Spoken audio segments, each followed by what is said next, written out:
Last দিন আমরা একটা টপিক স্টার্ট করেছিলাম, সেই টপিকের নাম হচ্ছে internal energy audit. Internal energy audit ব্যাপারটা কি না, ব্যুরো অফ এনার্জি এফিসিয়েন্সি তাদের সিদ্ধান্ত অনুযায়ী কিছু ইন্ডাস্ট্রিকে ডেজিগনেটেড ইন্ডাস্ট্রি বলে ক্লাসিফাই করা হয়েছে, এবং এই যে ডেজিগনেটেড ইন্ডাস্ট্রিগুলি আছে তাদেরকে কি করতে হবে না, তাদেরকে কোনো এক্সটার্নাল এনার্জি অডিটারকে দিয়ে এনার্জি অডিট করাতে হবে, এবং সেই এনার্জি অডিটের যে রিপোর্ট সেইটা স্টেট অথরিটিকে সাবমিট করতে হবে, এবং ব্যুরো অফ এনার্জি এফিসিয়েন্সি বা বিইই তাকেও সাবমিট করতে হবে। এবার এই এক্সটার্নাল এনার্জি অডিট যারা করতে আসবে তাদেরকে কাজে সহযোগিতা করবার জন্যে প্ল্যান্টের মধ্যে কিছু ট্রেন্ড পার্সনস থাকা দরকার। এই যে ট্রেন্ড পার্সোনাল যাদেরকে ট্রেনিং দেওয়া হবে এই এনার্জি অডিট করবার জন্যে, তারা একটা টিম ফর্ম করবে এবং তারা যে কাজটা করবে সেটাকে বলা হবে ইন্টারনাল এনার্জি অডিট। এবং এই ইন্টারনাল এনার্জি অডিটের জন্য একটা কোর টিম তৈরি করা হবে। সেই কোর টিমের মধ্যে কোনো প্ল্যান্টের মধ্যে যত ডিপার্টমেন্ট আছে সেই ডিপার্টমেন্টগুলি থেকে কিছু পার্সোনেল থাকবে, এবং তারা এই এনার্জি অডিটটা ইন্টারনাল এনার্জি অডিটটাকে চালাবে। তো এই ইন্টারনাল এনার্জি অডিটের জন্য কতগুলো ইম্পর্টেন্ট ফ্যাক্টরস আছে, যেমন হচ্ছে এনার্জি কনজামশন রেজিস্টার, এটা থাকতে হবে। এনার্জি কনজামশন রেজিস্টার মানে কি, মানে হচ্ছে কোনো একটা খাতা থাকবে বা কোনো একটা লগ বুক থাকবে যেখানে কত এনার্জি কনজামশন হচ্ছে ডে টু ডে বেসিসে, বা কোনো প্রত্যেকটা শিফট ওয়াইজ কত এনার্জি কনজামশন হচ্ছে, কোন পারপাসে কত এনার্জি কনজামশন হচ্ছে, সেটাকে ডে টু ডে বেসিস কোথাও করা হয়, কোথাও হচ্ছে শিফট বেসিসে করা হয়, কোন শিফটে কত এনার্জি কনজামশন হচ্ছে, আবার কোথাও ঘন্টায় ঘন্টাতেও করা হয়। তো এই এনার্জি কনজামশন কত হচ্ছে সেটাকে রেজিস্টারে একটা মেনটেন করতে হবে। নেক্সট হচ্ছে স্টার্ট ফ্রম দ্য র material arrival to the finished product, অর্থাৎ স্টার্টিং থেকে কোনো প্ল্যান্টে র মেটেরিয়াল আসে, সেই র মেটেরিয়াল থেকে শুরু করে up to the final product, এই ফাইনাল প্রোডাক্ট তৈরি হওয়া পর্যন্ত প্রত্যেকটি ধাপে ধাপে কোথায় কত এনার্জি কনজামশন হচ্ছে সেটাকে অডিট করা ইন্টারনাল এনার্জি অডিটের মধ্যে করা হয়। এবিসি অ্যানালিসিস করতে হবে। এবিসি অ্যানালিসিসের অর্থ হচ্ছে কোন ইকুইপমেন্টটা বেশি এনার্জি কনজামশন করছে, কোনগুলো মিডিয়াম অ্যামাউন্ট এনার্জি কনজামশন করছে, আর কোনগুলো কম এনার্জি কনজামশন করছে, সেই অনুযায়ী ইকুইপমেন্টগুলোকে বা প্ল্যান্টের যে প্রসেস সেগুলিকে ক্লাসিফাই করা হবে। এটাও হচ্ছে ইন্টারনাল এনার্জি অডিটের মধ্যে করা হবে। ইন্টারনাল এনার্জি অডিট যারা করবে তাদের কি কি কর্তব্য থাকবে না, প্রথমে হচ্ছে identify and prioritization of the energy saving measures. কি কি এনার্জি সেভ করার জন্য প্রসেস ফলো করা যেতে পারে সেগুলোকে প্রথমে নির্ধারণ করতে হবে, এবং তারপরে সেগুলোর প্রায়োরিটি অর্থাৎ কোনটাকে আগে করতে হবে কোনটাকে পরে করলেও হবে সেই অনুযায়ী ক্লাসিফিকেশনসটা তারা করবে। Analysis of technical and financial feasibility of energy saving measures. Energy save করবার জন্য যে সমস্ত টেকনিক্যাল অ্যানালিসিস করার দরকার আছে সেগুলো করবে, মানে যে সমস্ত উপায়গুলো কথা ভাবা হবে এনার্জি সেভ করার জন্য সেগুলো টেকনিক্যালি কতটা সম্ভব, কতটা বাস্তব, এবং কতখানা তাতে ফিনান্সিয়াল এফেক্ট করতে পারে সেগুলো অ্যানালিসিস করাটা ইন্টারনাল এনার্জি অডিটের মধ্যে এটা একটা দায়িত্ব। নেক্সট হচ্ছে recommend energy efficient technology and alternate energy resources. Internal energy audit team তারা কোনো এনার্জি এফিশিয়েন্ট টেকনোলজি যদি তারা মনে করে তারা সেটাকে রেকমেন্ড করতে পারে। এবং লাস্টলি হচ্ছে report writing and presentation and follow up for implementation, অর্থাৎ ইন্টারনাল এনার্জি অডিট টিমও একটা রিপোর্ট ফর্ম করবে, রিপোর্ট ফ্রেম করবে, এবং তারপরে সেটাকে প্রেজেন্ট করবে ম্যানেজমেন্টের কাছে, এবং তারপরে সেই রিপোর্ট অনুযায়ী কার্যগুলি ঠিকমতো করা হচ্ছে কিনা সেটার ফলো আপ করবে, বা সেই যে রেকমেন্ডেশনসগুলো করা হয়েছে সেগুলো ঠিকমতো করে বাস্তবায়ন করা হচ্ছে কিনা সেটাকে ফলো আপ করবে। এবার এই এনার্জি কনজারভেশন সেটা কিভাবে করা যেতে পারে না, ইন্টারনাল এনার্জি অডিট যারা করবে ফার্স্টে তারা একটা কোর গ্রুপ ফর্ম করবে, মানে সেটাতে কিছু সিলেক্টেড পার্সোনেলসরা থাকবেন যারা প্ল্যান্টের মধ্যে বিভিন্ন ডিপার্টমেন্টের দায়িত্বে আছে, সেরকম কিছু পার্সোনেলকে নিয়ে একটা কোর গ্রুপ প্রথমে তৈরি করা হবে। এবং this group must be multi functional membership. Multi functional কথাটার মানে হচ্ছে সেখানে বিভিন্ন ডিপার্টমেন্টের পার্সোনেলরা থাকবে। এমন নয় যে কোনো পার্টিকুলার ডিপার্টমেন্টেরই বেশি কিছু লোক থাকবে, অন্য ডিপার্টমেন্টের লোক থাকবে না, তা হবে না। সব ডিপার্টমেন্ট মিলেমিশে একটা মাল্টি ফাংশনাল একটা গ্রুপ ফর্ম করতে হবে। এবং নেক্সট হচ্ছে remember that it is for every employee. এটা তো সবাইকে জানতে হবে, এনার্জি অডিট যেটা করা হচ্ছে আলটিমেটলি এর উদ্দেশ্য কি? এর উদ্দেশ্য হচ্ছে এনার্জি সেভিং করা। এনার্জি সেভিং মানে হচ্ছে যে প্ল্যান্টে এটা করা হচ্ছে সেই কোম্পানির বা সেই প্ল্যান্টে ফিনান্সিয়াল বেনিফিট হচ্ছে, এবং সেই ফিনান্সিয়াল বেনিফিট যেটা হচ্ছে সেটা প্রত্যেক এমপ্লয়ি তার সুফলটা পাবে। নেক্সট ক্যারি আউট বা carry through energy audit. Next হচ্ছে এনার্জি অডিট যেটা করার দরকার আছে সেটাকে করতে হবে and follow the guideline as per the following paragraphs.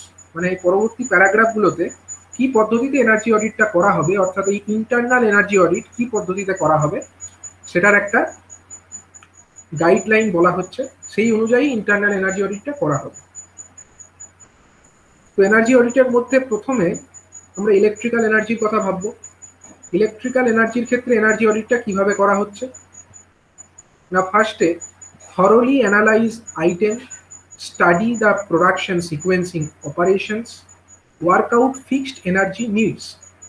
মানে থরলি প্রত্যেকটি আইটেমকে অ্যানালাইজ করা হবে, কি সিকোয়েন্সে প্রোডাকশন প্রসেস চলছে সেটাকে স্টাডি করা হবে, কতটা ফিক্সড এনার্জি দরকার হচ্ছে সেটাকে বার করা হবে।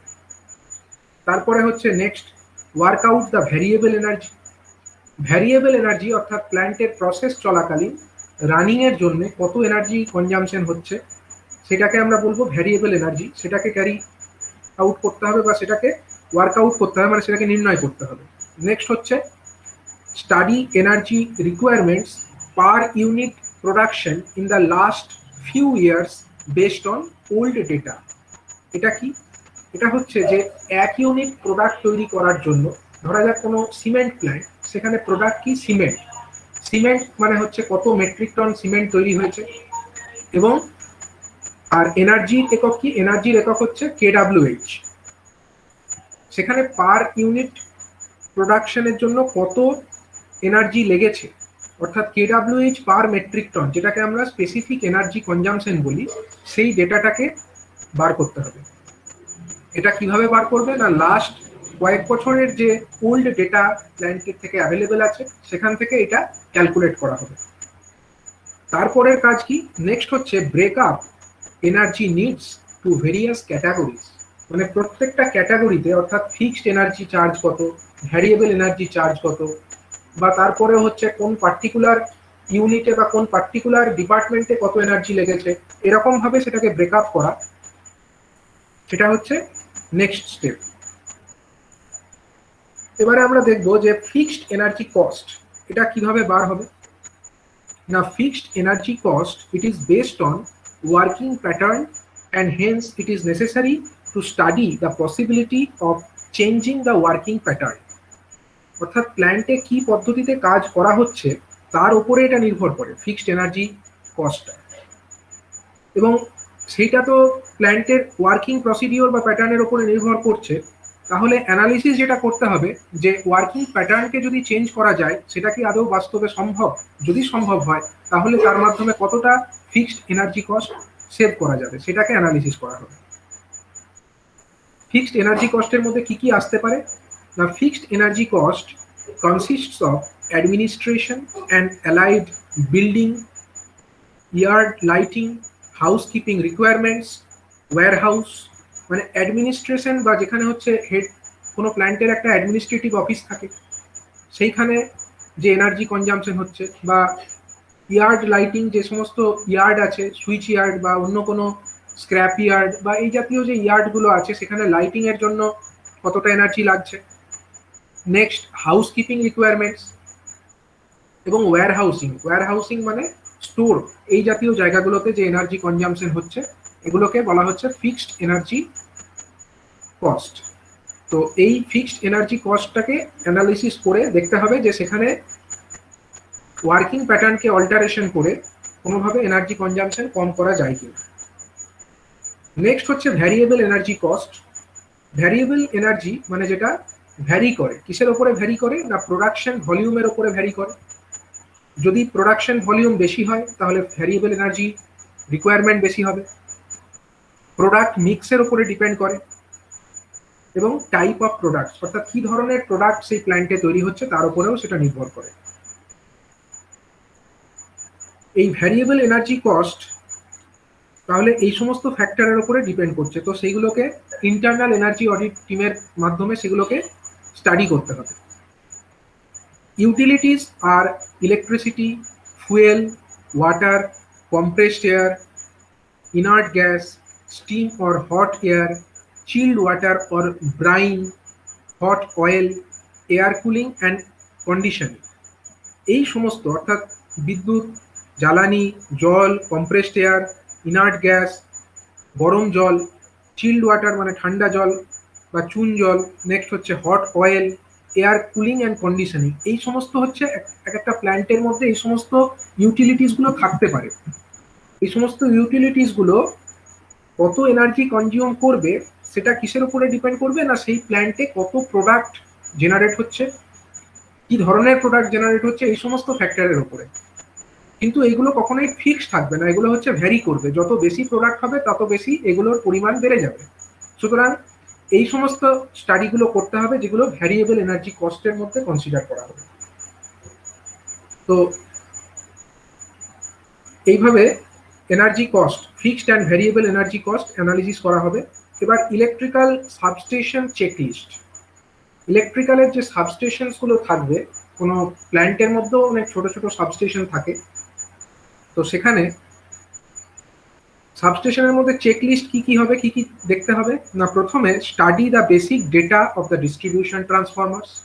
মানে কোনো একটা সাবস্টেশন মানে সেখানে নিশ্চয়ই ডিস্ট্রিবিউশন ট্রান্সফরমার আছে, তো সেই ডিস্ট্রিবিউশন ট্রান্সফরমারের বেসিক ডেটা মানে তার ভোল্টেজ রেটিং, কেভিএ রেটিং, তার ভেক্টর গ্রুপ, এই সমস্ত, তার no load loss, full load loss, তার এফিসিয়েন্সি, এই সমস্ত ফ্যাক্টর, এগুলোকে বেসিক ডেটা বলা যায়। তো এগুলো স্টাডি করতে হবে।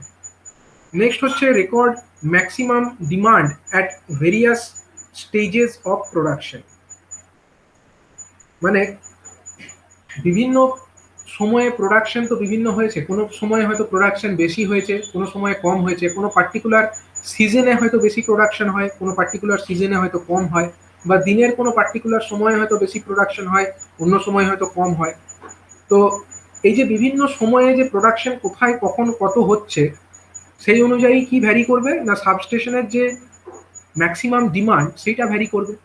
তো ম্যাক্সিমাম ডিমান্ড কোন দিন কত হয়েছে সেইটাকে রেকর্ড করার দরকার আছে। এটা ইলেকট্রিক্যাল সাবস্টেশন চেকলিস্টের মধ্যে এটা একটা অন্যতম ফ্যাক্টর। এটা কিভাবে করা যেতে পারে? এটা অটোমেটিক্যালিও করা যেতে পারে, যে সাবস্টেশনে কোনো পার্টিকুলার যে অ্যাপ্লিকেশন বা কোনো পার্টিকুলার ইকুইপমেন্টের জন্য যে ফিডারটা আছে সেই ফিডারের যে এনার্জি মিটার আছে সেই এনার্জি মিটারের ডেটা থেকে ম্যাক্সিমাম ডিমান্ডটা ক্যালকুলেট করা যেতে পারে। নেক্সট হচ্ছে study the main cable sizing. মানে যে সাবস্টেশন, সেই সাবস্টেশন থেকে বিভিন্ন যে ইকুইপমেন্টস, সেই ইকুইপমেন্টসগুলোতে পাওয়ার যাবে কি পদ্ধতিতে, সেগুলো যাবে হচ্ছে কেবিলের মাধ্যমে। এই কেবিলগুলোর সাইজ, কোন কেবিলের কত আছে, বা যত কারেন্ট সেই কেবিলের মধ্যে দিয়ে ফ্লো করছে কেবিলটা সেই কারেন্ট ক্যারি করার জন্য কম্প্যাটেবল কিনা, সেইগুলোকে অ্যানালিসিস করতে হবে। সেইগুলো স্টাডি করা হচ্ছে ইলেকট্রিক্যাল সাবস্টেশন চেকলিস্টের মধ্যে একটা অন্যতম কাজ। নেক্সট হচ্ছে check whether transformers are loaded at least to 80 to 85%। মানে এই যে ডিস্ট্রিবিউশন ট্রান্সফরমারগুলো সাবস্টেশনে আছে সেগুলো যেন অন্তত পক্ষে 80 থেকে 85% লোডিংয়ে চলে। এর কারণ কি? এর কারণ হচ্ছে তার থেকে কম লোডিংয়ে যদি ট্রান্সফরমারগুলো চলে তাহলে ট্রান্সফরমারগুলো নো লোড লস হতেই থাকবে। নো লোড লস বেশি থাকবে, কপার লস কম হবে এবং তার এফিসিয়েন্সি পুয়ার হবে।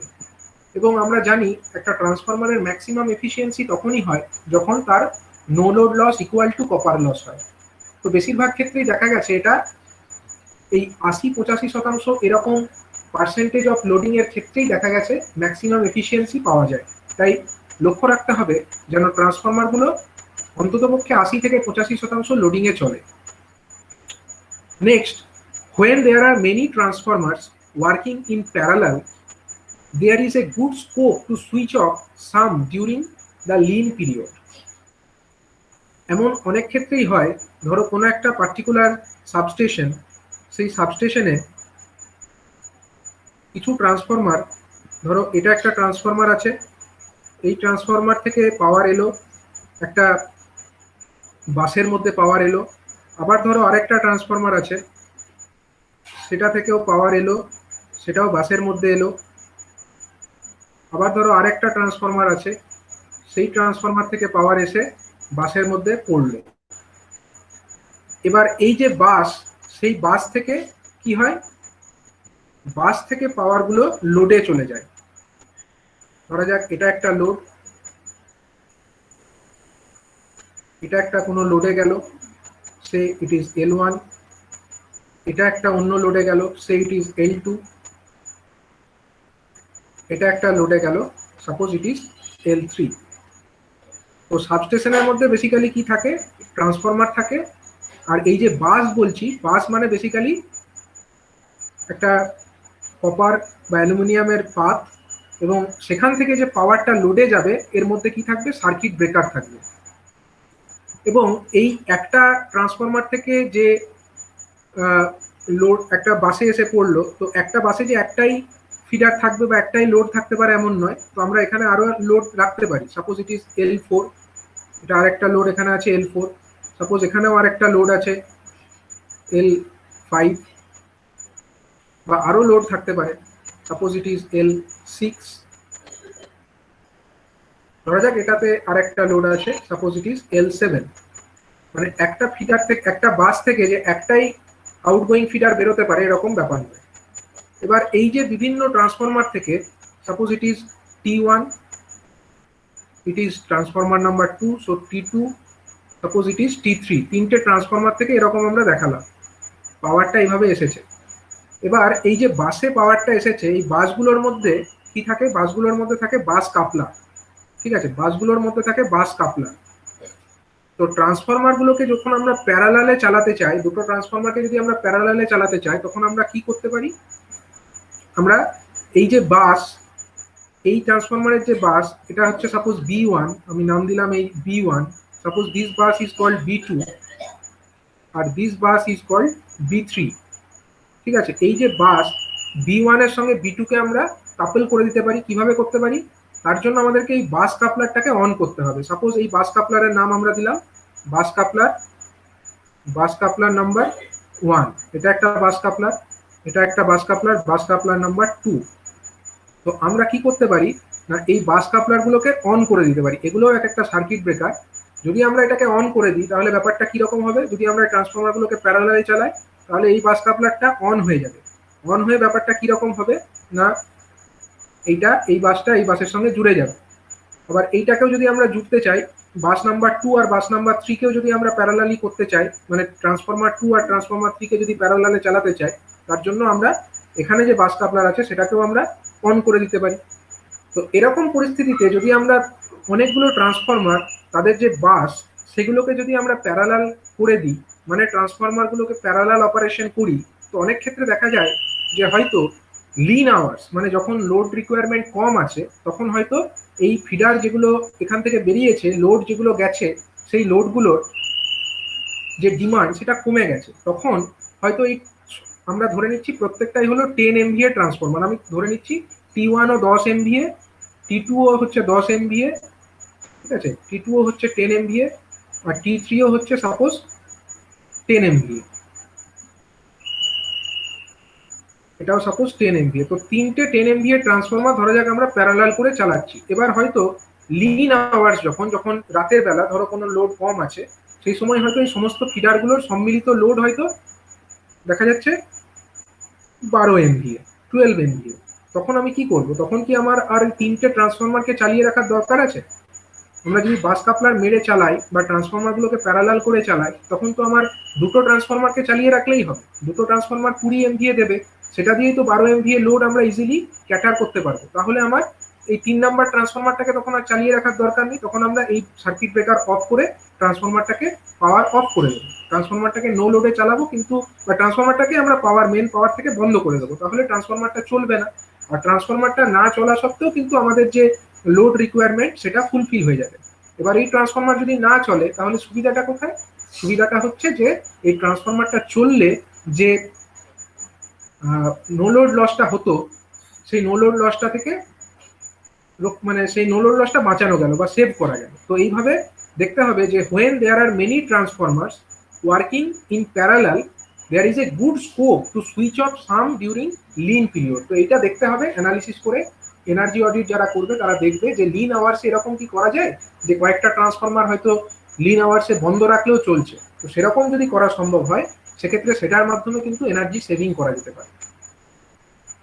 নেক্সট হচ্ছে for essential lighting it is better to have a separate feeder and in large works a separate transformers। মানে যেহেতু লাইটিং লোড, যেগুলো লাইটিং লোডের জন্য যদি স্পেসিফিক্যালি যদি আমরা একটা সেপারেট ট্রান্সফরমার ইউজ করি সেক্ষেত্রে কিন্তু বা সেপারেট একটা ফিডার যদি ইউজ করি সেক্ষেত্রে কিন্তু এনার্জি সেভিং অনেকটাই করা যায়। কারণ এটার ব্যাপারে ডিটেল ডিসকাশন আমরা যখন লাইটিং এর ক্ষেত্রে এনার্জি সেভিং এর ব্যাপারে ডিসকাস করেছিলাম, সেই সময় আমরা ডিটেলে ডিসকাস করেছি কিভাবে সেই ক্ষেত্রে ট্রান্সফরমারের ট্যাপ চেঞ্জিং এর মাধ্যমে আমরা আরো এনার্জি সেভিং করতে পারি।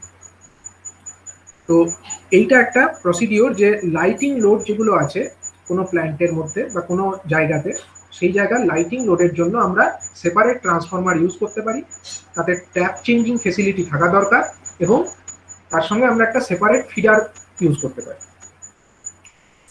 এটাও ইন্টারনাল এনার্জি অডিটের মাধ্যমে আমরা একটা চেক লিস্ট, এটা পসিবল কিনা এটাকে চেক তো করতে হবে। হয়তো সেখানে এমন টেকনিক্যালি এটা ফিজিবল নয়, কোনো পার্টিকুলার প্ল্যান্টের জন্য হয়তো এটা ফিজিবল নয় যে আমরা লাইটিং এর জন্য একটা আলাদা ট্রান্সফরমার ইউজ করবো, তাহলে সেটাও অ্যানালিসিস করতে হবে। কিন্তু সেটা প্র্যাকটিক্যাল না ইমপ্র্যাকটিক্যাল সেই অ্যানালিসিসটা করবে কারা? না ইন্টারনাল এনার্জি অডিট যারা করবে তারাই এই অ্যানালিসিসটা করবে।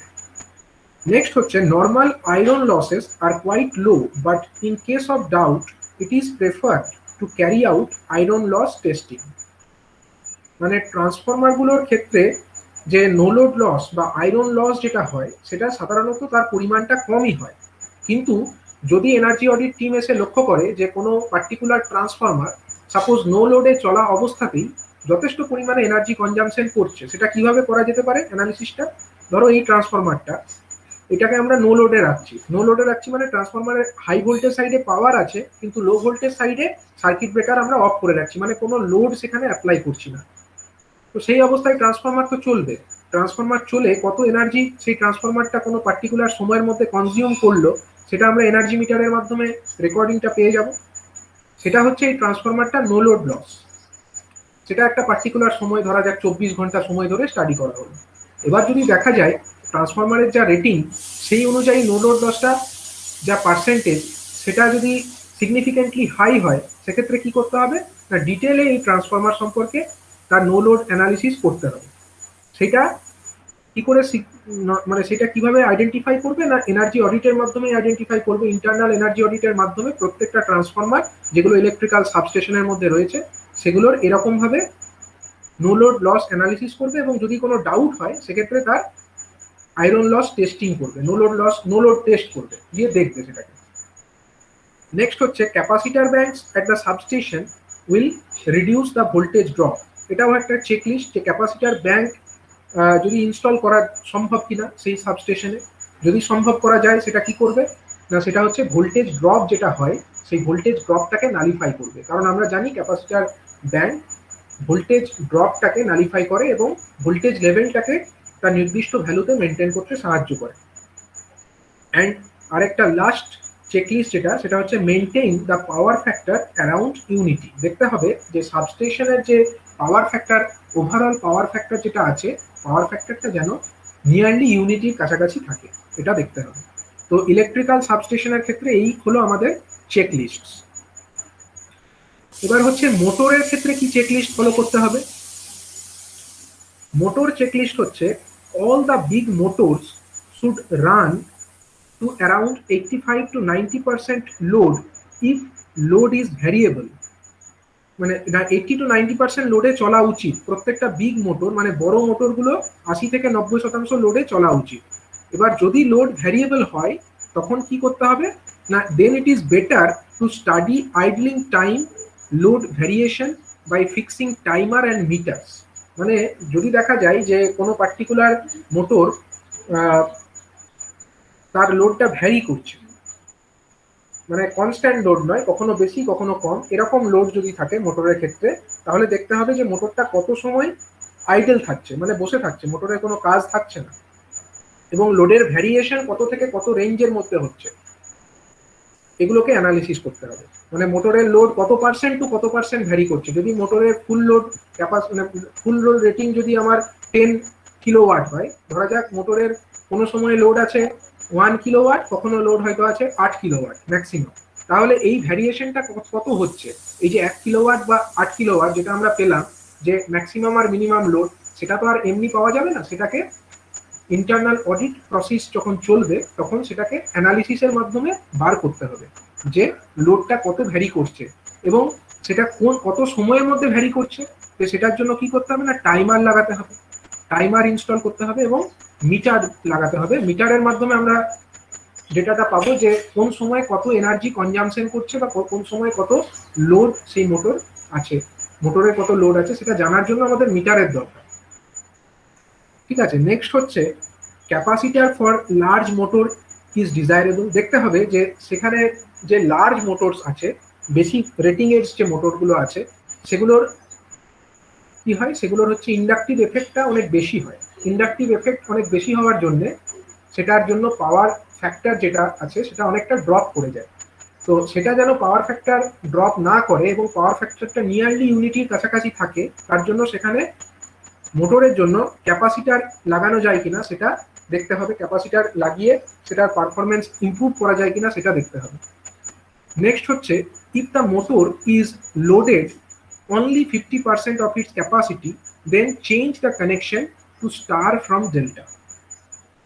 এটা আমরা যখন মোটরের ক্ষেত্রে এনার্জি এফিসিয়েন্সি টেকনিক দেখেছি তখনই আমরা অ্যানালিসিস করেছিলাম যে যদি কোনো মোটর সেটাকে আমরা তার লোডিং যদি কমে যায়, সেক্ষেত্রে আমরা বলেছিলাম যে 50% বা 40% এরকম রেঞ্জে যদি কমে যায় কোনো একটা মোটরের, সেক্ষেত্রে তার কানেকশনটাকে যদি আমরা স্টার কানেকশনে কনভার্ট করে দিই, from connection to star from delta, মানে বেশি লোডিং এর ক্ষেত্রে আমরা ডেল্টাতে চালাবো, কিন্তু কম লোডিং এর ক্ষেত্রে আমরা যদি স্টার করে দিই, স্টার করে দিলে কি হবে, তার যা ম্যাক্সিমাম ক্যাপাসিটি, সেই ম্যাক্সিমাম ক্যাপাসিটি মানে যখনই আমরা কোনো মোটরকে ডেল্টা টু স্টারে কনভার্ট করছি তখন তার ম্যাক্সিমাম ক্যাপাসিটি কিন্তু কমে যাচ্ছে।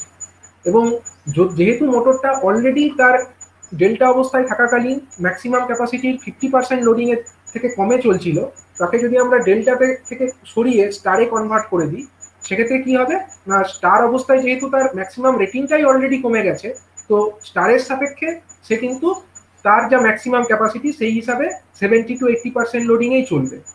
তো অলমোস্ট সেক্ষেত্রে মোটরটা বেটার পারফরমেন্স প্রোভাইড করবে। তো দেখতে হবে, এটা অ্যানালিসিস করতে হবে যে এনার্জি অডিট যখন করা হবে তখন দেখতে হবে যে কোন মোটর 50%-এর থেকে কম লোডিংয়ে চলছে। যদি কোনো এরকম মোটর পাওয়া যায়, সেগুলোর কানেকশনটাকে দেখতে হবে যেন সেগুলো স্টার কানেকশনে করে দেওয়া হয়। নেক্সট হচ্ছে the if smaller capacity motors is to be replaced, then choose the highest efficiency motors। যদি দেখা যায় যে কোনো মোটর রিপ্লেস করতে হচ্ছে, মানে সেটাকে রিপেয়ার করে আর হবে না, কোনো একটা মোটরকে রিপ্লেস করার দরকার আছে, স্মল ক্যাপাসিটি মোটরস, সেক্ষেত্রে এটা লক্ষ্য করতে হবে বা এটা অ্যানালিসিস করতে হবে এনার্জি অডিট টিমকে যে সেখানে এনার্জি এফিশিয়েন্ট মোটর ইনস্টল করা যায় কিনা।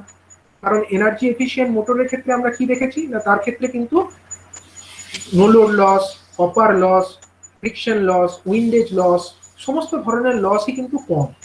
তাহলে এনার্জি এফিশিয়েন্ট মোটর সব ক্ষেত্রে নয়, যদি কোনো মোটর রিপ্লেস করার দরকার হয় সেক্ষেত্রে তার বদলে যদি এনার্জি এফিশিয়েন্ট মোটর ইনস্টল করা যায়, সেটা করে কতটা কস্ট সেভিং করা যায় সেটা টেকনিক্যাল অ্যানালিসিস করে দেখতে হবে। এটাও হচ্ছে এনার্জি অডিট টিমের কাজ, internal energy audit team. Next, where motor is idling for more than 50%, then time energy saver is a must. যদি দেখা যায় যে মোটরটা 50% থেকে বেশি সময় আইডেল অবস্থায় আছে, মানে বন্ধ অবস্থায় থাকছে, তো সেক্ষেত্রে এনার্জি সেভার এটাকে লাগানো মাস্ট, এনার্জি সেভিং মোডে চালানো মাস্ট, সেটার মাধ্যমে এনার্জি সেভিং করা যেতে পারে। সো হোয়ার মোটরস আর নেক্সট হচ্ছে এনার্জি সেভার্স আর star delta working base. VFT are recommended if idling time is low but load is cyclic। যদি আইডলিং টাইম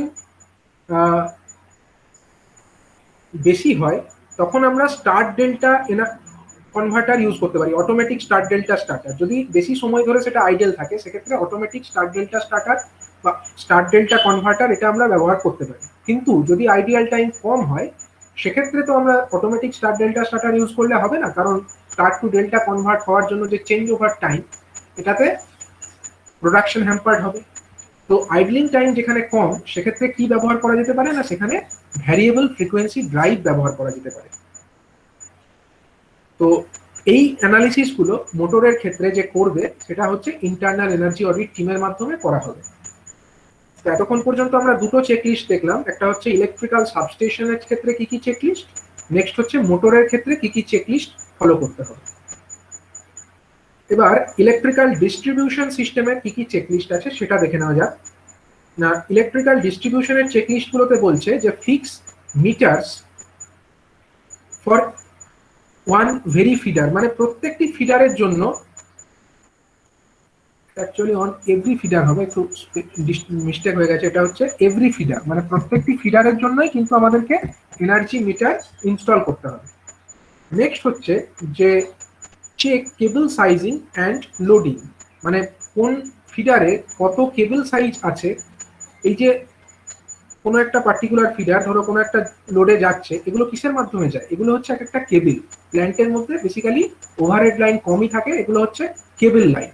ঠিক আছে, এই যে কেবিলগুলো, সেই কেবিলের জন্য কত সাইজের কেবিল সেখানে ব্যবহার করা হচ্ছে এবং তার লোড কত আছে, এবং যে লোড কেবিলটার উপরে আছে সেই লোডটা কেবিল ক্যাপাসিটির মধ্যে আছে কিনা সেইটাকে দেখা, এগুলো হচ্ছে চেকলিস্ট। ইলেকট্রিক্যাল ডিস্ট্রিবিউশন সিস্টেমের মধ্যে এগুলোই চেক করতে হয়। নেক্সট হচ্ছে fix capacitor at feeder end, মানে এই যে ফিডারের প্রান্ত, মানে ধরো এইটা একটা সাবস্টেশন থেকে বেরোলো, সেখান থেকে বেরিয়ে কোনো একটা জায়গায় কোনো একটা পার্টিকুলার লোডে গেল, তো ফিডারের যে শেষ প্রান্ত সেখানে কি হবে, সেখানে ভোল্টেজটা অনেকটা কমে যাওয়ার সম্ভাবনা আছে। কেন কমে যাবে, কারণ এর মধ্যে দিয়ে যখন কারেন্ট যাবে, কেবিলের মধ্যে দিয়ে যখন কারেন্টটা ফ্লো করবে তখন তো কিছুটা ভোল্টেজ ড্রপ হবে, এবং ভোল্টেজ ড্রপ হয়ে আলটিমেটলি ফিডারের যে শেষ প্রান্ত সেখানে ভোল্টেজটা কম পৌঁছাবে। তো ভোল্টেজ যাতে এখানে কম পৌঁছালেও সেই ভোল্টেজটাকে নির্দিষ্ট লেভেলে তুলে দেওয়া যায় তার জন্য শেষ প্রান্তে কি ইনস্টল করা যেতে পারে, ক্যাপাসিটার ব্যাংক ইনস্টল করা যেতে পারে। সেটা আদৌ করা সম্ভব কি না সম্ভব সেটা টেকনিক্যাল এবং ফিনান্সিয়াল অ্যানালিসিসটাকে করতে হবে। এটা হচ্ছে আমাদের ডিস্ট্রিবিউশন চেকলিস্টের মধ্যে পড়বে। নেক্সট হচ্ছে record consumption on every shift, মানে কোনো কারখানা বা কোনো প্ল্যান্টের মধ্যে 3টে শিফট হয় জেনারেলি, 6টা থেকে 2টো, 2টো থেকে 10টা, আবার রাত্রি 10টা থেকে সকাল 6টা। এই 3টে শিফট যখন হয় তখন প্রত্যেকটা শিফটে কোন শিফটে কত কনজামশন হচ্ছে প্রত্যেক দিনের রিডিং সেটাকে রেকর্ড করতে হবে। কি করে রেকর্ড করা যাবে, প্রত্যেক দিন যে 6টার সময় শিফটে যে ঢুকবে সে একটা এনার্জি মিটারের রিডিং নিল, আবার যে 2টোর সময় ঢুকলো সে এনার্জি মিটারের রিডিং নিল, আবার যে 10টার সময় ঢুকলো সে একবার রিডিং নিল। তাহলে একটা রিডিং থেকে আরেকটা রিডিং যদি বিয়োগ করে দেওয়া হয়, মানে ধরো দুপুর 2টো রিডিং থেকে সকাল 6টা রিডিং বিয়োগ করলে কি পাওয়া যাবে, পাওয়া যাবে যে ওই এ শিফটে কত এনার্জি কনজামশন হয়েছে। আবার রাত্রি 10টা রিডিং থেকে যদি আমরা দুপুর 2টো রিডিংটাকে বিয়োগ করে দিই এনার্জি মিটারের রিডিং, সেক্ষেত্রে আমরা পেয়ে যাবো যে ওই শিফটে কত এনার্জি কনজামশন হয়েছে। মানে এইভাবে প্রত্যেকটা ফিডারে কত এনার্জি কনজামশন হচ্ছে প্রত্যেক শিফটে সেটাকে রেকর্ড করে রাখতে হবে। অ্যান্ড লাস্ট হচ্ছে study the trend of few weeks. Few weeks মানে প্রত্যেকটা মানে কোন সপ্তাহে কত এনার্জি কনজামশন হয়েছে সেটার একটা ফিউ উইকের ট্রেন্ড অ্যানালিসিস করতে হবে, মানে গত সপ্তাহে কত হয়েছিল, এই সপ্তাহে কত হয়েছে, এরকম ভাবে।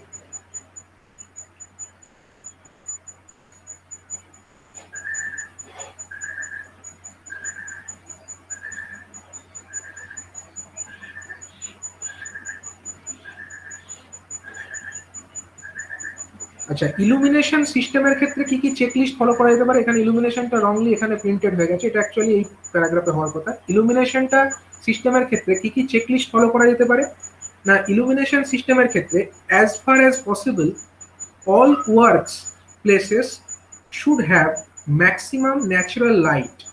মানে দেখতে হবে যে কোনো প্ল্যান্টের মধ্যে ম্যাক্সিমাম জায়গাতে বা সমস্ত জায়গাতেই যেন ম্যাক্সিমাম ন্যাচারাল লাইট মানে প্রাকৃতিক আলো যতটা আছে সেটা যেন পৌঁছায়।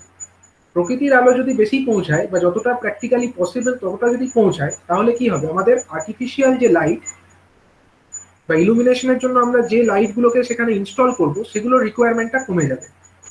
তো এটা একটা ইলুমিনেশন সিস্টেমের চেকলিস্ট। আচ্ছা, for roofing provide some polycarbonate Sheets for Sunlight. প্ল্যান্টের ক্ষেত্রে যে ছাদটা আছে সেখানে যদি আমরা পলিকার্বনেট শীট ব্যবহার করি, পলিকার্বনেট শীট কি করে, তার মধ্যে দিয়ে সূর্যের আলো সহজে ঢুকতে পারে। সূর্যের আলো ঢুকতে পারে এরকম পলিকার্বনেট শীট যদি প্ল্যান্টের রুফিং এর জন্য ব্যবহার করা হয়, সেক্ষেত্রে কি হবে না, সেটা অনেক বেশি পরিমাণে সূর্যের আলোকে প্ল্যান্টের মধ্যে পৌঁছাতে সাহায্য করবে এবং তার মাধ্যমে যে ন্যাচারাল লাইট যেহেতু বেশি পৌঁছাচ্ছে, তো আর্টিফিশিয়াল লাইটের রিকোয়ারমেন্টটা কমে যাবে। এটা একটা চেকলিস্ট। ইলুমিনেশন সিস্টেমের চেকলিস্টের মধ্যে দুটো পয়েন্ট আমরা দেখলাম। নেক্সট হচ্ছে কি না, পেইন্ট ওয়ালস হোয়াইট। যে প্ল্যান্টের যে ওয়ালস গুলো আছে সেগুলো হোয়াইট লাইট দিয়ে পেইন্ট করা উচিত। হোয়াইট লাইট দিয়ে যদি পেইন্ট করা হয়, সেটা কি করে না, লাইটটাকে অ্যাবজর্ব কম করে, বেশি রিফ্লেক্ট করে। তো তার ফলে কিন্তু লাইট যেটা রিকোয়ারমেন্ট, ইলুমিনেশন লেভেল যেটা আমাদের রিকোয়ারমেন্ট আছে, সেটা আমরা desired illumination com amount of wattage use করে পেয়ে যেতে পারি। তার জন্য যে ওয়ালসগুলো আছে সেগুলোকে হোয়াইট কালার দিয়ে পেইন্ট করা উচিত প্ল্যান্টের ক্ষেত্রে। নেক্সট হচ্ছে use electronic ballast for fluorescent tubes when total working hours are more than 2500 পার ইয়ার। মানে কোনো বছরে যদি একটা লাইট 2500 ঘন্টার থেকে বেশি চলে, দেখা গেছে তার থেকে বেশি হলেই কিন্তু আমাদের ইলেকট্রনিক ব্যালাস্ট ইউজ করাটা হচ্ছে মোর কনভিনিয়েন্ট। কারণ ইলেকট্রনিক ব্যালাস্ট যদি আমরা ইউজ করি তাহলে হয়তো কস্ট বেশি হবে, কিন্তু এত ঘন্টার উপরে মানে 2500 ঘন্টা পার ইয়ারের থেকে যদি বেশি একটা লাইট জ্বলে, সেক্ষেত্রে আমরা ইলেকট্রনিক ব্যালাস্ট ইউজ করে যতটা এনার্জি সেভ করতে পারবো, সেটা কিন্তু তার কস্ট যতটা বেশি সেটাকে নালিফাই করে দেয়। এটা টেকনিক্যালি দেখা গেছে। তো যে কারণে বলছে যে ফ্লুরোসেন্ট লাইট মানে টিউব লাইট যেটাকে বলে, সেখানে যে কনভেনশনাল যে চোখ তার পরিবর্তে ইলেকট্রনিক ব্যালাস্ট ব্যবহার করার জন্য এটা সাজেস্ট করা হচ্ছে। তো এইটা হচ্ছে একটা এনার্জি অডিটের চেকলিস্ট, যে লাইটিং এর ক্ষেত্রে এটা দেখতে হবে। নেক্সট হচ্ছে ইউজ এলইডি wherever possible। যেখানে যেখানে সম্ভব সেখানে এলইডি লাইটের ব্যবস্থা করতে হবে। এবং for yard lighting study the illumination needs and provide high pressure sodium vapour 70 watt lamps.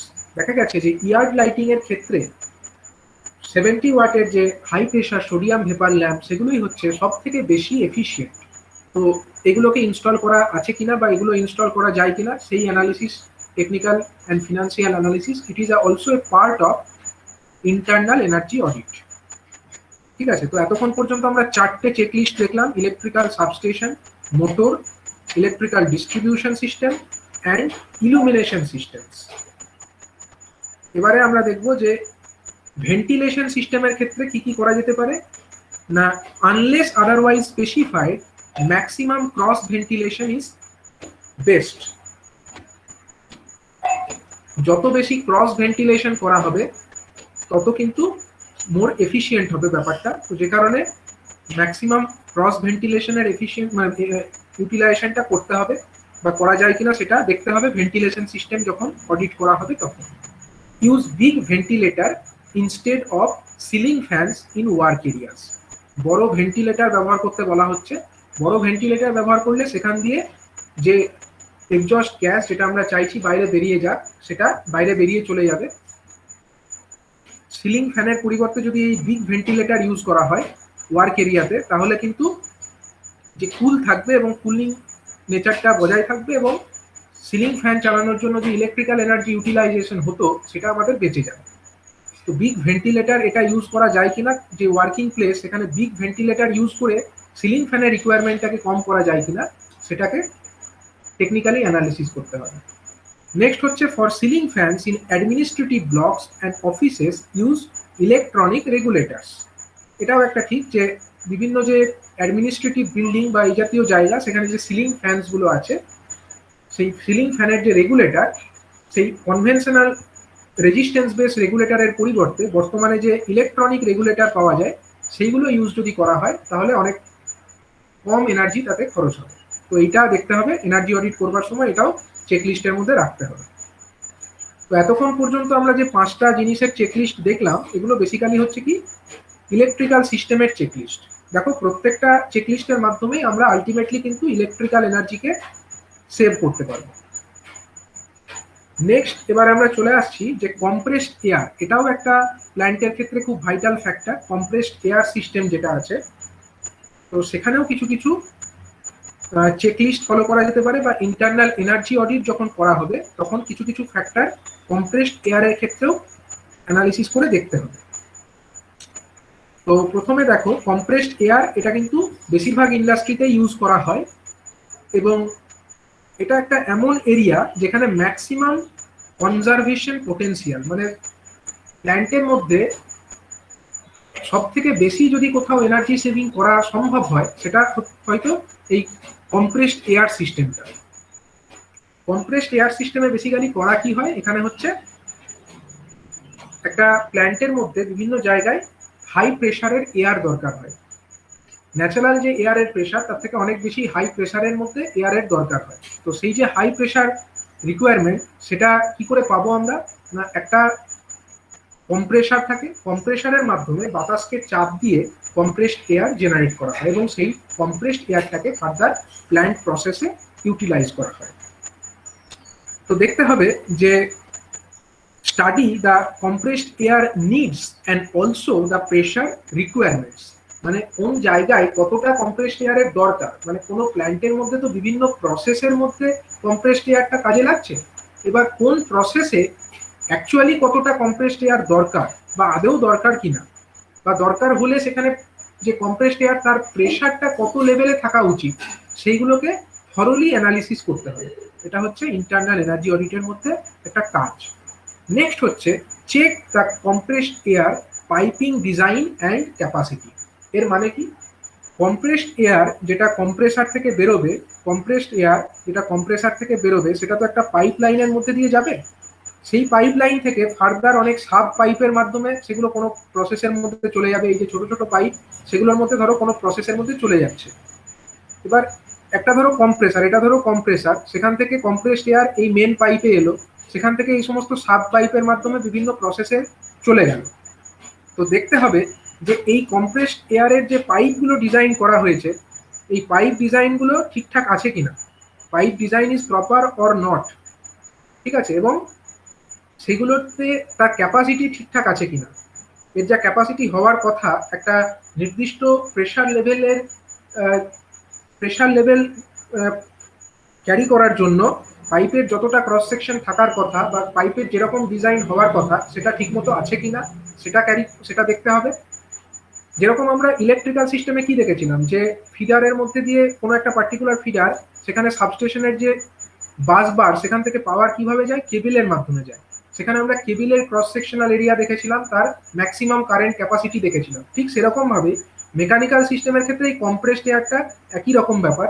Compressed air compressor থেকে বেরোবে এবং সেখান থেকে বিভিন্ন পাইপ লাইনের মধ্যে দিয়ে বিভিন্ন প্রসেসে চলে যাচ্ছে। তো এই পাইপ লাইনগুলোকে আমরা দেখতে হবে যে পাইপগুলো ঠিকমতো ক্যাপাসিটি ওয়াইজ ইনস্টল করা আছে কিনা, সেটাকে অ্যানালিসিস করাটা হচ্ছে কম্প্রেসড এয়ারের ক্ষেত্রে ইন্টারনাল অডিটের ক্ষেত্রে এটা দেখতে হয়। নেক্সট হচ্ছে যে periodic leakage testing is the right practice. অনেক সময় কি হয় যে এই কম্প্রেসার যে সিস্টেম সেই কম্প্রেসড সিস্টেমে এই যে পাইপ লাইনের মধ্যে দিয়ে কম্প্রেসড এয়ার যায়, কম্প্রেসড এয়ার যে সমস্ত পাইপ লাইনের মধ্যে দিয়ে ফ্লো করে, ধরা যাক এই পাইপ লাইন অনেক ক্ষেত্রে কি হয় এই পাইপ লাইনগুলোতে লিকেজ হয়ে যায়। এবার এই লিকেজ হয়ে গেলে সেখান থেকে কি হবে, হাওয়া বেরিয়ে যাবে এবং হাওয়া যদি বেরিয়ে যায় তারপরেও যদি আমাদেরকে একটা নির্দিষ্ট প্রেসার লেভেল মেনটেন রাখতে হয়, তাহলে এই কম্প্রেসারকে ড্রাইভ করছে যে মোটরটা, সেই মোটরটাকে আরো বেশি এনার্জি দিয়ে আমাকে ঘোরাতে হবে, মানে মোটরটা বেশি ইলেকট্রিক্যাল এনার্জি তখন কনজিউম করবে। কিন্তু যদি এখানে লিকেজ না থাকে তখন কিন্তু বেশি এয়ারের রিকোয়ারমেন্ট লাগবে না, যতটা অ্যাকচুয়ালি দরকার ততটাই লাগবে। তখন আমার মোটরটাও কম ঘুরবে এবং তার মাধ্যমে আমরা এনার্জি সেভ করতে পারবো। সুতরাং কম্প্রেসড এয়ার যে পাইপলাইনের মধ্যে দিয়ে যাচ্ছে, সেই পাইপলাইনের মধ্যে কোনো রকম কোনো লিকেজ আছে কিনা সেটা রেগুলারলি মনিটর করাটাও হচ্ছে একটা ইন্টারনাল এনার্জি অডিটের একটা প্র্যাকটিস। নেক্সট আমরা ইলেকট্রিক্যাল সিস্টেম দেখলাম, কম্প্রেসড এয়ার সিস্টেম দেখলাম। এবারে হচ্ছে আমাদের অয়েল হিটার অ্যান্ড বয়লারের ক্ষেত্রে কি কি চেকলিস্ট ফলো করতে হয় সেগুলো দেখে নেব।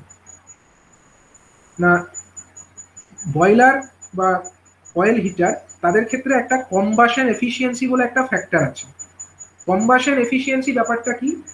বেসিক্যালি বয়লারের মাধ্যমে আমরা কি করছি, আমরা হিট এনার্জি জেনারেট করছি এবং সেখানে আমরা কোনো ফুয়েল বা জ্বালানি দিচ্ছি, জ্বালানিকে জ্বালিয়ে আমরা হিট জেনারেট করছি, এটাই তো বয়লারের কাজ। তো বয়লারের মধ্যে বেসিক্যালি আমরা কতটা থার্মাল এনার্জি আউটপুট হিসাবে পাচ্ছি এবং আমরা কতটা ইনপুট ফুয়েল সেখানে দিচ্ছি এবং তার স্পেসিফিক এনার্জি অনুযায়ী সেখানে কতটা এনার্জি হওয়ার কথা, সেই দুটোর যদি আমরা রেশিও করি, মিনস আমরা কতটা আউটপুট পাচ্ছি ডিভাইডেড বাই কতটা ইনপুট এনার্জি দিচ্ছি, দুটো রেশিও করলে আমরা পেয়ে যাবো কি কম্বাশন এফিসিয়েন্সি। তো বয়লার বা অয়েল হিটার এগুলোর ক্ষেত্রে এই কম্বাশন এফিসিয়েন্সি এটা হচ্ছে সব থেকে ইম্পর্টেন্ট ফ্যাক্টর। এইটাকে রেগুলারলি মনিটর করতে হবে ইন্টারনাল এনার্জি অডিটের মধ্যে। কিভাবে মনিটর করব না, কতটা এনার্জি পাচ্ছি সেটাকে ক্যালকুলেট করতে হবে বয়লারের মধ্যে থেকে, এবং কতটা এনার্জি ইনপুট দিচ্ছি সেটাকেও আমাদেরকে রেগুলারলি রেকর্ড করে রাখতে হবে, কোনো রেজিস্টারের মধ্যে সেগুলো রেকর্ড করে রাখতে হবে এবং সেখান থেকেই আমরা ক্যালকুলেশন করে ফেলতে পারবো যে কম্বাশন এফিসিয়েন্সি কোন সময়ে কতটা ছিল। নেক্সট হচ্ছে monitor exhaust gas analysis and also the flue gas temperature. অর্থাৎ সেই বয়লার বা হিটার থেকে যে এক্সস্ট গ্যাস যেটা নির্গত হচ্ছে বা ফ্লু গ্যাস যেটা নির্গত হচ্ছে সেগুলোর টেম্পারেচার কত আছে। এবং এর আগে আমরা গ্যাস অ্যানালাইজার দেখেছিলাম যে কমপ্লিট কম্বাশন যদি না হয় তার মধ্যে কি থাকবে, ইনকমপ্লিট কম্বাশনের জন্য কিছু কার্বন মনোঅক্সাইড, সালফার অক্সাইড এগুলো প্রেজেন্ট থাকবে।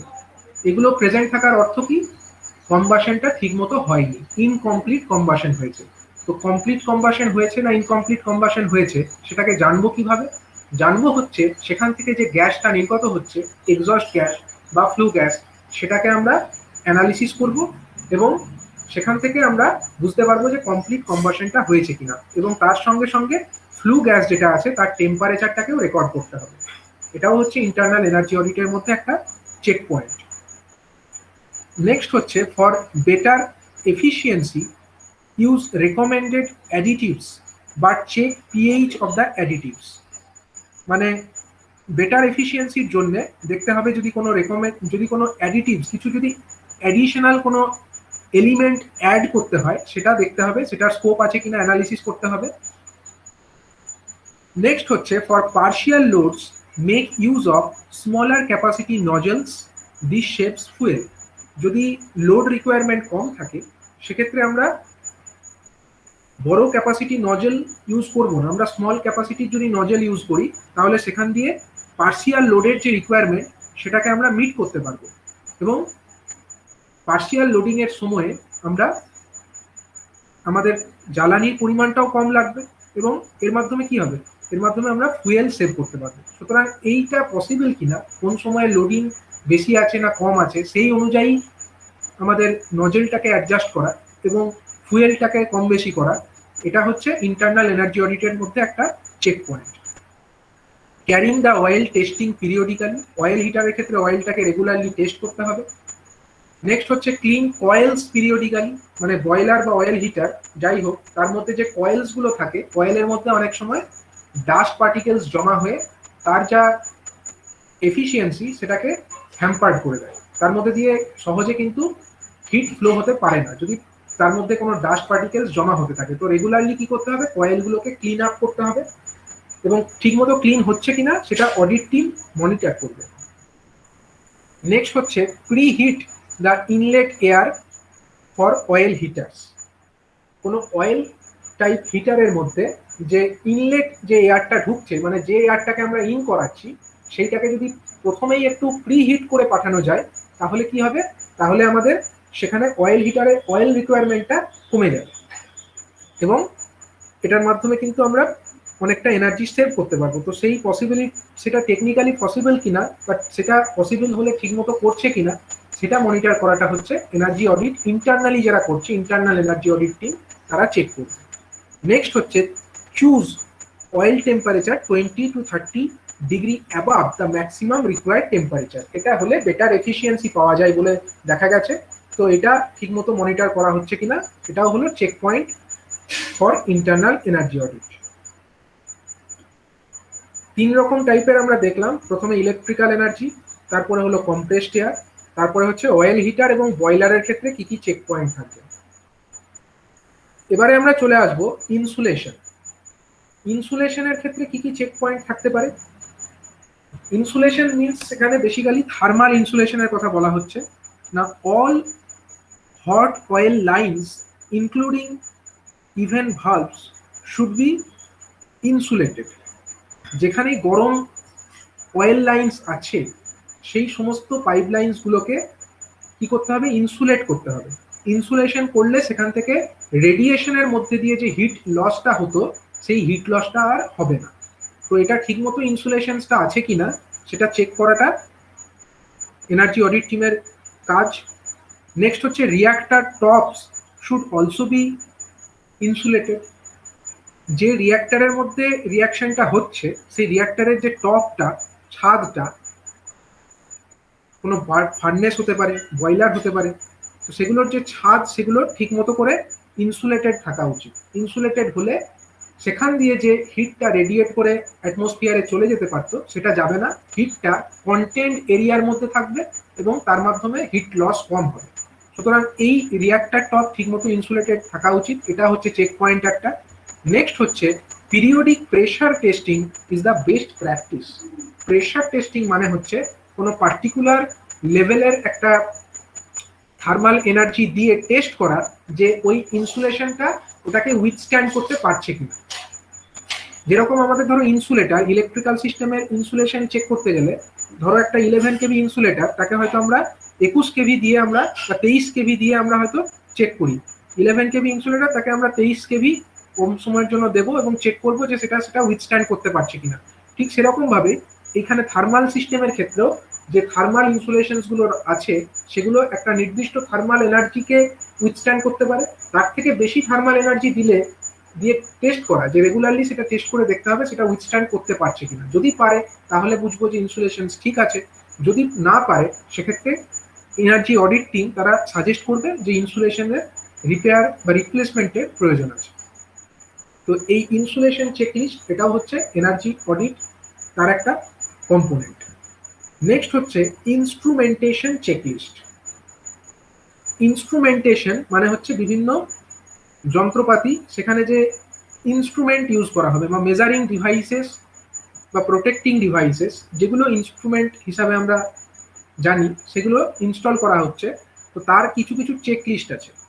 চেকলিস্টগুলো কীরকম না, as far as possible make use of the digital meters. তো মিটার যেটা আমরা কোনো এনার্জি মিটার হতে পারে বা কোনো কম্প্রেসারের ক্ষেত্রে যদি আমরা দেখি সেক্ষেত্রে হয়তো প্রেশার মনিটরিং এর জন্য কোনো মিটার হতে পারে, কোনো জায়গায় হয়তো টেম্পারেচার মনিটরিং এর জন্য কোনো মিটার হতে পারে। তো যাই মিটার আমরা ইউজ করি না কেন, maybe energy meter, maybe pressure measuring device, or it maybe temperature measuring device, যে কোনো মিটার হোক না কেন দেখতে হবে সবগুলো যেন ডিজিটাল মিটার যতটা সম্ভব করা যায়, কারণ ডিজিটাল মিটার হলে তাদের অ্যাকিউরেসি অনেক বেশি হয়।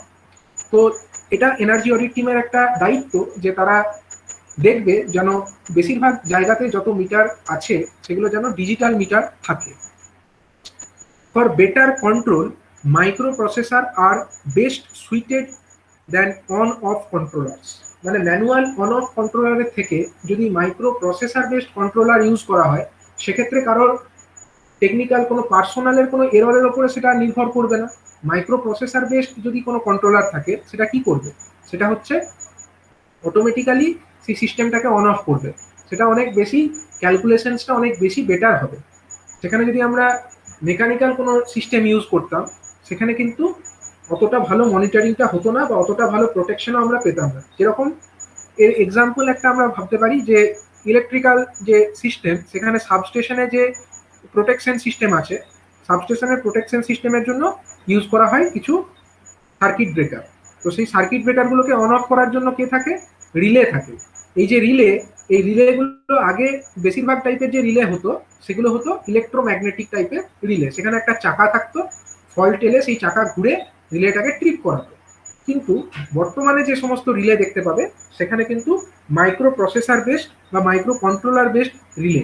সেগুলো কিন্তু এরকম মেকানিক্যাল কোনো অ্যাক্টিভিটির উপরে ডিপেন্ড করে না, সেটা হচ্ছে অনেক বেশি প্রিসাইজ এবং অনেক বেশি অ্যাকিউরেট একটা পারফরমেন্স দেয়। তাই দেখতে হবে ইনস্ট্রুমেন্টেশন চেকলিস্টের মধ্যে এনার্জি অডিট যারা করছে তাদের ইনস্ট্রুমেন্টেশন চেকলিস্টের মধ্যে এটা অবশ্যই থাকবে যে বেটার কন্ট্রোলের জন্য সেখানে micro processor based controller use করা যায় কিনা। And a fail safe system should be integral part of the instrumentation.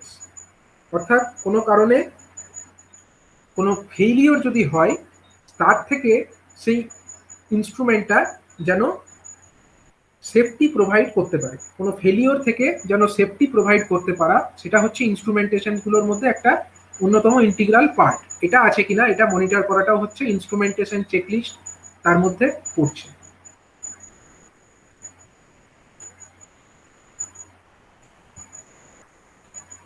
এবং লাস্টলি যে বলছে যে never forget that only instrumentation will not always prevent accident. মানে শুধুমাত্র ইনস্ট্রুমেন্টেশন আমরা করে দিলাম তাতেই যে অ্যাক্সিডেন্ট প্রিভেন্ট হয়ে যাবে তা তো নয়।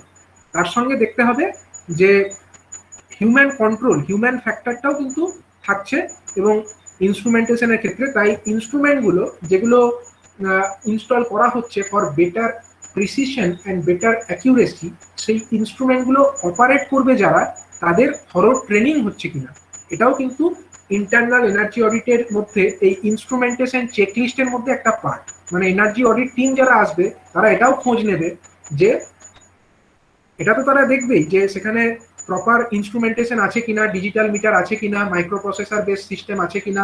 তার সঙ্গে এটাও খোঁজ নেবে যারা অপারেটর, যারা সেই ইনস্ট্রুমেন্টগুলোকে নিয়ে অপারেট করছে তাদেরকে প্রপারলি ট্রেনিং দেওয়া হয়েছে কিনা।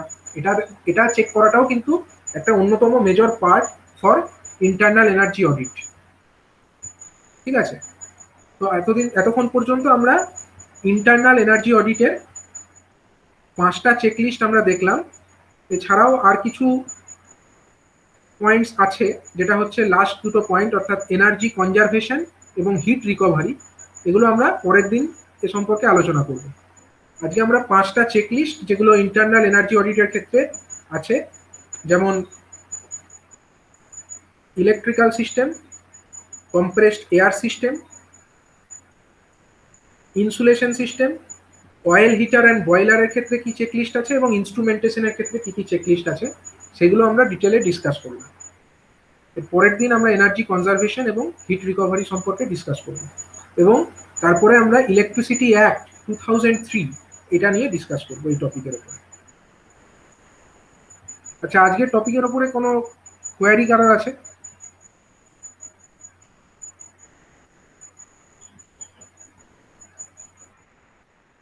না স্যার, ঠিক আছে।